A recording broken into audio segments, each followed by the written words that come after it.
Thank you, Mr. Speaker. It is my honour to rise today to speak to this motion sponsored by the member from Fundy Royal. It is an important debate that we're having today, and I appreciate listening to the members and their various perspectives on this issue. Mr. Speaker, it is clear that Canada's justice system, and more specifically, our bail system, is indeed broken. Canadians do not need to take my word or the word of my colleagues on this side of the House. They just need to turn on the news on any given day, and the reality confronts them. I was shocked. Canadians across this country were shocked to hear that a young, respected OPP officer, Constable Greg Pierzchala, was tragically killed in the line of duty. He was killed just 2 days after Christmas. He was shot after responding to a call for a vehicle in a ditch west of Hagersville, Ontario, in the county of Haldimand, where I represent. The people who knew him best said that he's an example of service over self. He was a loving brother and a gifted athlete. Mr. Speaker, he was just 28 years old. He had his entire life ahead of him.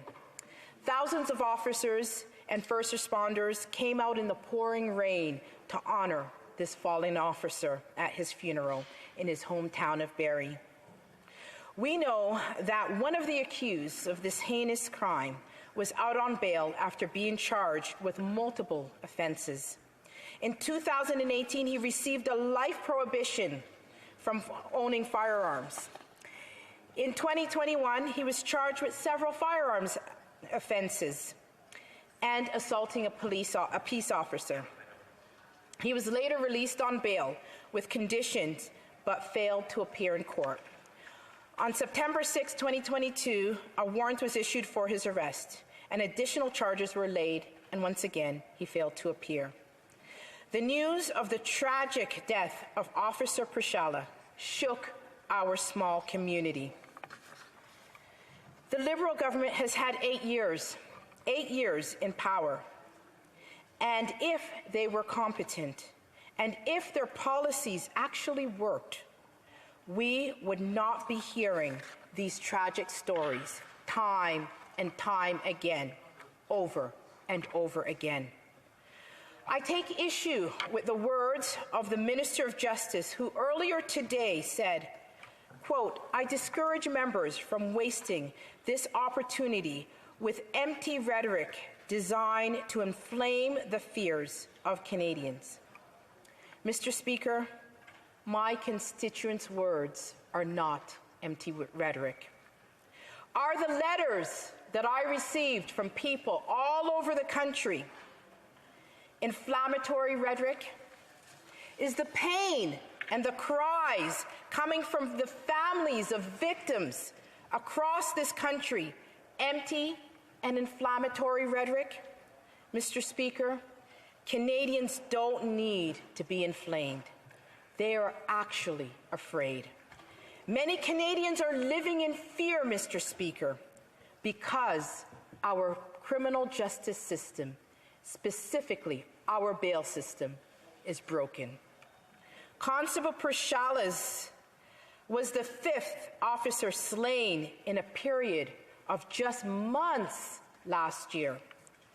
Since 2015, when the Prime Minister took office, violent crime has gone up 32% in Canada. 32%, Mr. Speaker. Since 2015, gang-related homicides have increased by 92%. That's double, Mr. Speaker.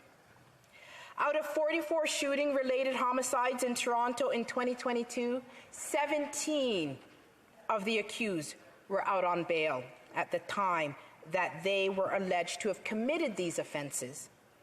In 2022 in Toronto, 50 individuals received multiple firearms bails, and 11 individuals had 5 or more previous firearms convictions. In Vancouver, the same 40 offenders were arrested 6,000 times in one single year. These are profoundly startling statistics. We have 13 premiers now unanimously calling on this Prime Minister to do something about our broken criminal justice system. They have all called for urgent action and meaningful changes to the criminal code, particularly when it comes to firearms offenses. Instead of focusing on criminals that are terrorizing our streets, the Liberals have watered down the consequences of violent criminals who have impacted on our communities. They have diverted precious police resources to focus instead on law-abiding firearms owners, including hunters, farmers, and sports shooters. So, Mr. Speaker, how do we solve this problem? First, we need to prioritize the rights of victims by ensuring that repeat violent offenders stay behind bars and offer them some hope of rehabilitation before they are released. We need to recognize the brokenness of our criminal justice system and specifically of our bail system. As a lawyer, when I left Bay Street, I began to practice for a short time criminal law. And it was so disheartening. It was so frustrating to see the same people go in and out of jail. I knew at that time that something was wrong with our system. We need programs to reform and restore those who can be rehabilitated. We need to have a bail system to keep violent offenders off the street, and we can do both. There is something wrong when there is nothing that can be done for a person that commits a violent offense to ensure that they are rehabilitated before they are permitted to re-enter society. It should not be accepted that a violent offender can go back on the streets within the same hour of their arrest. This is not compassion. This is sheer recklessness. At the same time, we need to work together with provinces to come up with compassionate solutions that will meaningfully reduce recidivism and keep Canadians safe. We must invest in local community resources and centres that work with at-risk youth. We must increase access to rehabilitation and counselling resources within the criminal justice system so that offenders can have a chance to be rehabilitated, and so that their return to society does not put communities in danger. There is nothing compassionate about letting somebody out on bail who has a history of violent crime when there's no evidence of change and when there is no evidence of rehabilitation. All this does is terrorize the communities with more crime, creating more victims. And I remind this House that oftentimes those communities are racialized communities. Mr. Speaker, I have a young teenage son, not much younger than Officer Pierzchala, and every mother's heart was broken at the killing of this young officer. I can't imagine the pain that this family has endured. His death was tragic. And I remind everyone in this House that Canada's revolving bail system must be changed. We owe it to those who've lost their lives, like Constable Pierzchala and his family and my constituents, to make the needed reforms. Canadians deserve better. Victims deserve better. Our streets, once again, need to be safe. Thank you. Questions et commentaires, questions and comments. The Honourable Parliamentary Secretary to the Minister of Justice. Thank you, Mr. Speaker, and I'd like to thank my colleague opposite for her comments.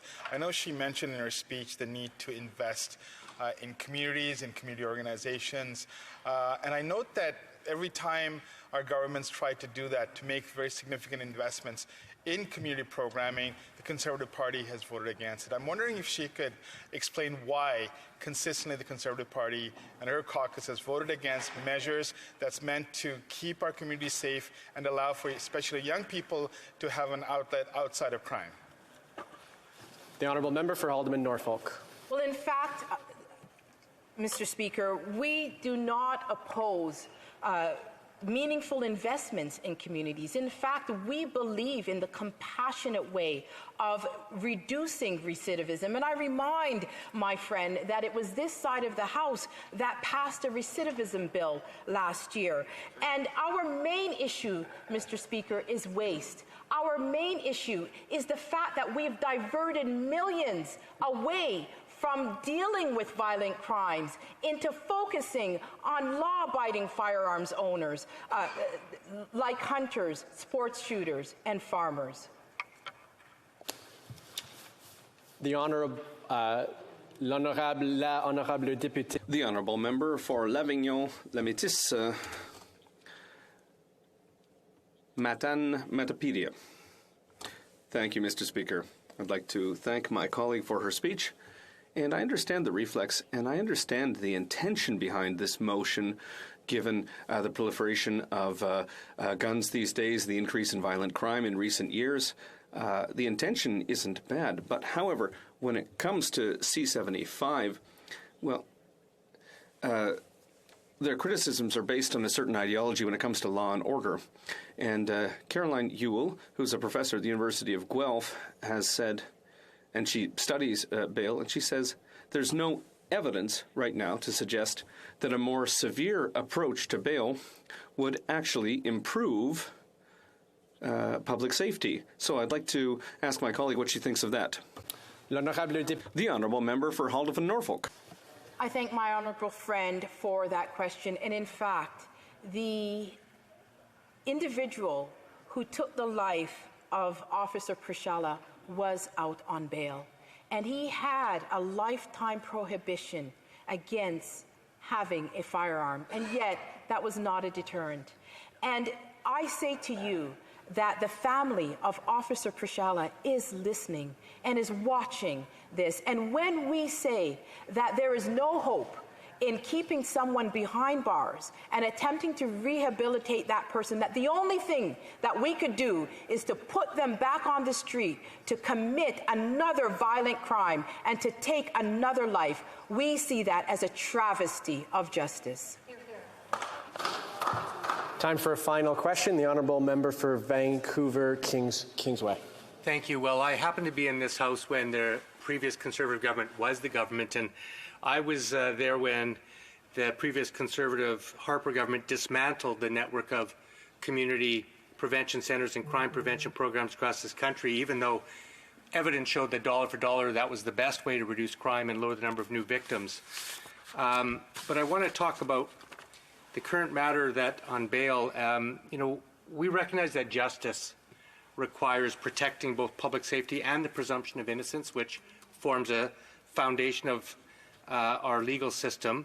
I think my honourable colleague as a lawyer knows that nearly 2/3 of those in provincial jails right now are awaiting trial, and the vast majority of those detained have never been convicted of anything. And she would know that the current bail system results in far higher rates of pretrial detention for Indigenous people, racialized Canadians, new Canadians and low-income Canadians, mainly because they lack the resources usually to fight. So my question is this.